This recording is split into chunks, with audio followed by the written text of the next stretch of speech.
Blessings, YouTube. In this video, I want us to consider the Psalm 6 nugget regarding the Lord's discipline. God of peace, Lord of all, great I am, thy spotless Lamb. Welcome to A King Serving the King. My name is John King, and I serve the King of Kings. What can we learn about the Lord's discipline from Psalm 6? The first verse in the chapter says, "O Lord, rebuke me not in your anger, nor discipline me in your wrath." Most of us would prefer rebuke and discipline that isn't coming from a place of anger or wrath. And we can see here that David is no different. He is asking God not to rebuke him in his anger or discipline him in his wrath. This isn't the only time David cries out to the Lord in this way. In Psalm 38, 1 and 2, he says, "O Lord, rebuke me not in your anger, or discipline me in your wrath. For your arrows have sunk into me, and your hand has come down on me." Jeremiah says something similar in Jeremiah 10:24. "Correct me, O Lord, but in justice, not in your anger, lest you bring me to nothing." Psalm 6 reveals to us that sometimes the Lord's discipline is severe. It seems that David was at the point of death, while at the same time filled with grief. As I read Psalm 6, pay attention to David's trouble and grief. Psalm 6. "O Lord, rebuke me not in your anger, nor discipline me in your wrath. Be gracious to me, O Lord, for I am languishing. Heal me, O Lord, for my bones are troubled. My soul is also greatly troubled.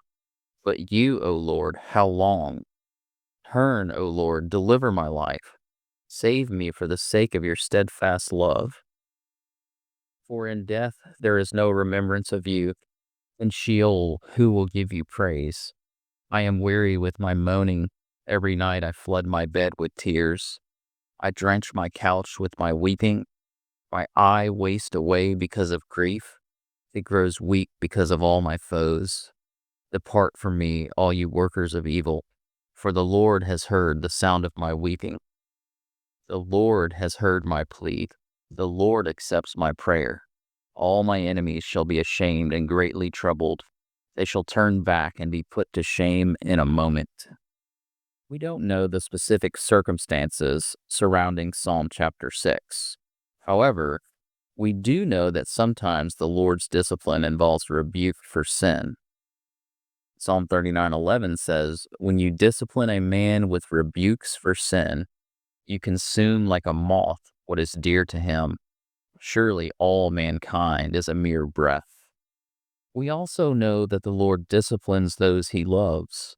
Proverbs 2:12 says, "For the Lord reproves him whom he loves, as a father the son in whom he delights."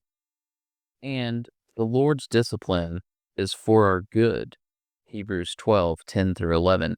"For they disciplined us for a short time as it seemed best to them, but he disciplines us for our good, that we may share his holiness.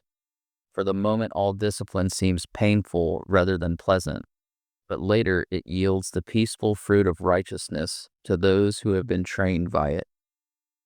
And those who are disciplined by the Lord are blessed." Psalm 94:12.